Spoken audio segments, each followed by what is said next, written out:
ఏదైతే ఈరోజు తెలంగాణ రాష్ట్రంలో కానీ భారతదేశంలో కానీ LPG gas cylinders commercial use purpose కొరత చాలా విపరీతంగా పెరిగిపోయింది.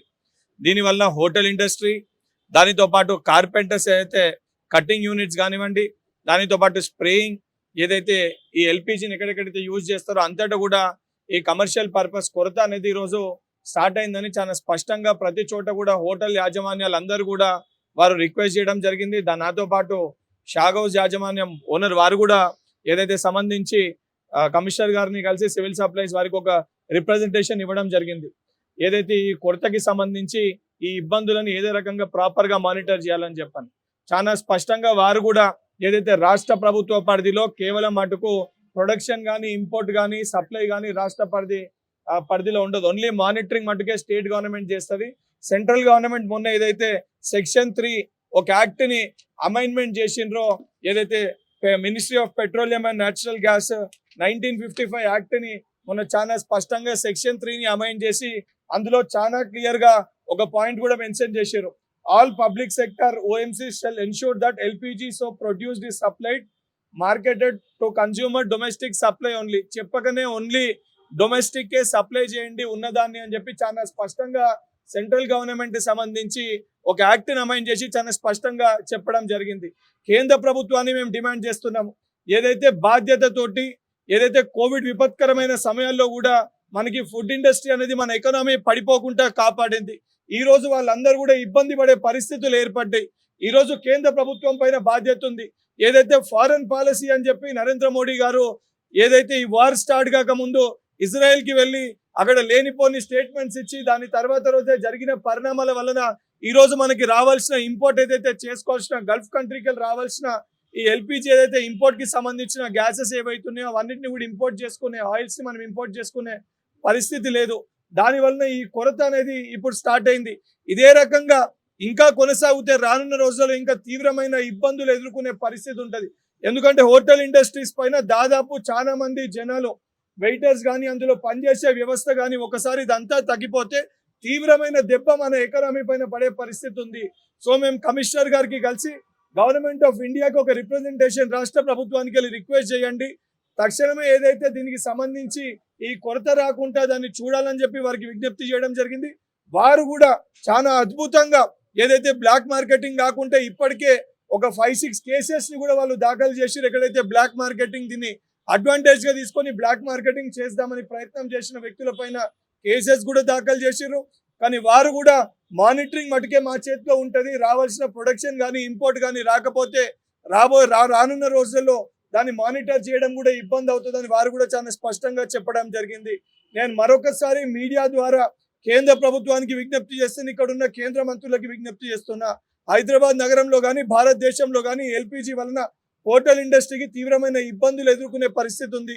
ఆ ఇబ్బందులు ఎదుర్కోకుండా, ఆ ఇబ్బందులు రాకుండా ముందే బాధ్యతతోటి మీరు ఆలోచనలని ఫారెన్ పాలసీలు తీసుకొని వచ్చి ఇక్కడ ఇబ్బంది పడే విధంగా, ప్రజల్ని ఇబ్బంది పెట్టే విధంగా చూడకూడదని చెప్పడం జరిగింది. రాష్ట్ర ప్రభుత్వం కూడా కేంద్ర ప్రభుత్వానికి లేఖ రాస్తుందని చెప్పని సిఎస్ గారితో మాట్లాడి దీనిపైన ఇబ్బంది రాకుండా చూసుకుంటామని చెప్పి కమిషనర్ గారు కూడా భరోసా ఇవ్వడం జరిగింది. దీన్ని ఉద్దేశించి షాగ్ హౌస్ యాజమాన్యం ఓనర్ గారు వారు కూడా ఏ రకమైన ఇబ్బందులు ఎదుర్కొంటారో వారు కూడా వివరిస్తారు. मेरा नाम मोहम्मद रब्बानी है, शाग हाउस ओनर हूँ मैं।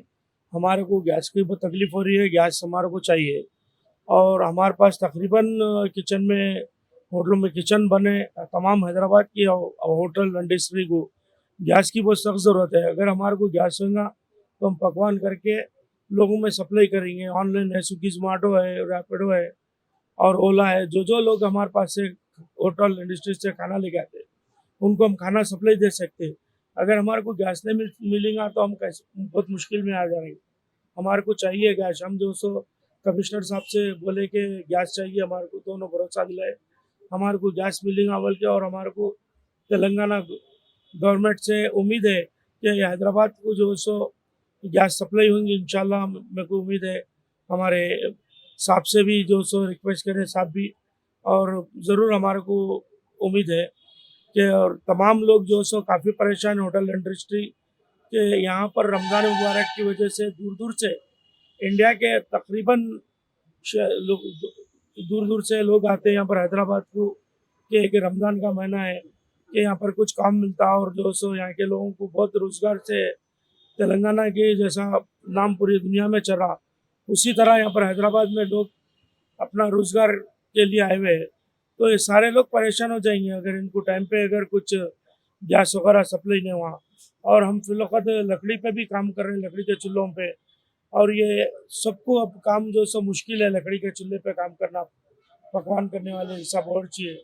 हम उनको लेके जो सो काम शुरू करें, इंशाल्लाह उम्मीद करते हैं कि तेलंगाना गवर्नमेंट से हमारे को गैस सप्लाई होगी।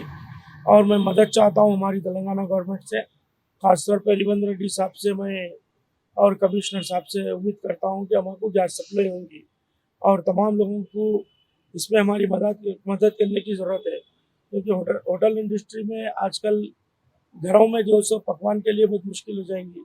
अपार्टमेंट से लोगों को बहुत काफ़ी परेशानी है गैस की वजह से।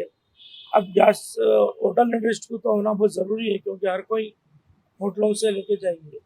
जी शुक्रिया। చట్టం అమల్లో ఉన్నప్పుడు డొమెస్టిక్ సిలిండర్ కి ప్రాధాన్యత ఇవ్వాలంటే తప్పేముంటుంది? రెస్టారెంట్ ఇవన్నీ సెకండరీ కదా. మీరు చాలా రంజాన్ మాసంలో కోవిడ్ సమయంలో విపత్కరమైన పరిస్థితులలో కూడా మన ఇండస్ట్రీ కానీ ఫుడ్ ఇండస్ట్రీ వల్లనే మన రెవెన్యూ పడిపోకుంటుంది.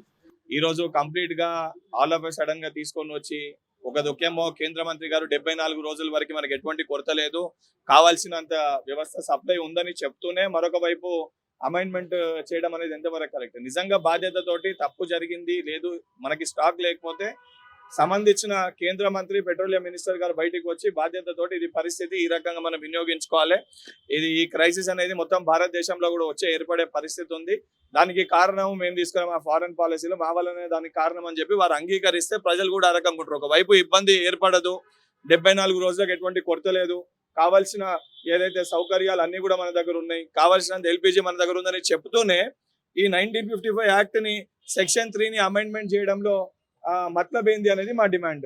అండ్ రాష్ట్ర ప్రభుత్వానికి ఇవ్వడానికి ఉద్దేశం కూడా ఏంటంటే రాష్ట్ర ప్రభుత్వం కేవలం మానిటరింగ్ మటుకే చేయగలుగుతుంది.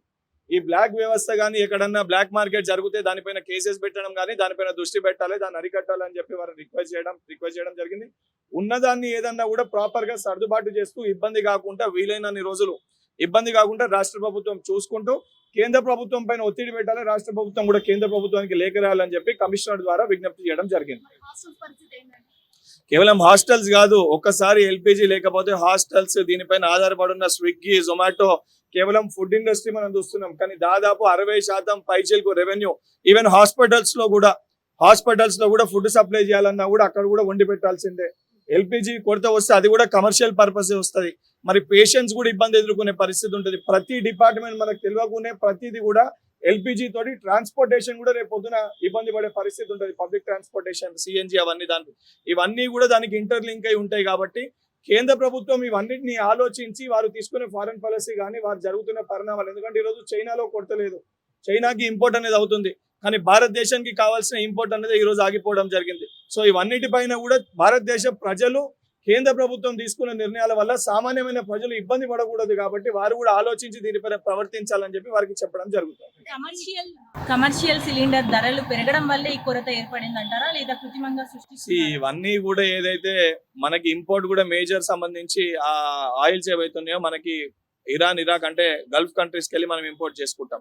ఈ రోజు ఏదైతే వార్ వల్ల ఉన్న క్రైసిస్ వలన దానితో పాటు నరేంద్ర మోడీ గారు ఇజ్రాయెల్ కి వెళ్ళి వారు ఇచ్చిన ఒక స్టేట్మెంట్స్, దాని తర్వాత జరుగుతున్న పరిణామాల్లో ఎప్పుడు కూడా ఇండియా కంట్రీ ఎప్పుడు కూడా అందరి పట్ల ఒక న్యూట్రల్ పర్స్పెక్టివ్ తో ఉంటుండే. రెండు దేశాల మధ్యలో కొట్లాట అయితే మనం ఒక మధ్యవర్తిత్వంగా న్యూట్రల్ గా మనం వ్యవహరిస్తుండే, కానీ ఈ రోజు ఇజ్రాయెల్ పట్ల పాజిటివ్ స్టేట్మెంట్స్ ఇచ్చి ఒక కంట్రీ వైపు బయాస్డ్ గా మాట్లాడేసరికి ఆ కంట్రీలో ఉన్న వారి వ్యవస్థ, వాళ్ళు తీసుకున్న పాలసీస్ వల్ల, వాళ్ళు తీసుకున్న నిర్ణయాల వల్ల ఈ రోజు మనం ఇబ్బంది పడే పరిస్థితులు ఏర్పడుతున్నాయి. 100% కేంద్ర ప్రభుత్వం ఒక నిర్లక్ష్యము, బాధ్యత రహితంగా కేంద్ర ప్రభుత్వం వ్యవహరించింది కాబట్టి ఈ పరిస్థితి ఏర్పడ్డది. హిట్ టీవీ యాప్, ఇందులో short news, live news, entertainment shows, movies, digital magazines తో పాటు మీ జిల్లా వార్తలను కూడా ఫ్రీగా చూడొచ్చు. ఇంకెందుకు ఆలస్యం, వెంటనే హిట్ టీవీ యాప్ ని డౌన్లోడ్ చేసుకుని ఫ్రీగా ఎంటర్టైన్మెంట్ పొందండి. Hit TV app. Hit TV app. Please download hit TV app. Hit TV app ని ఫ్రీగా డౌన్లోడ్ చేసుకొని ఎంజాయ్ చేయండి. మీకు నచ్చిన ఎంటర్టైన్మెంట్ కోసం హిట్ టీవీ యాప్ ని ఫ్రీగా డౌన్లోడ్ చేసుకుని ఎంజాయ్ చేయండి. హిట్ టీవీ యాప్ ని డౌన్లోడ్ చేసుకుని ఆస్వాదించండి, ఆశీర్వదించండి. ఇంతమంది సెలబ్రిటీలు హిట్ టీవీ యాప్ ని డౌన్లోడ్ చేసుకోండి అని చెప్తున్నారంటే ఎంత మంచి యాప్ ఆలోచించండి. అమెరికా అమెరికా అమెరికా అమెరికాలో చదవాలనుకునే వాళ్ళకి విశ్వసనీయమైన పేరు మన శౌర్య కన్సల్టెన్సీ. UK లో 1 year masters, UK లో 1 year masters, 2 years work permit up to 5 years visa. Contact Saurya Consultancy. Contact 89851 89851.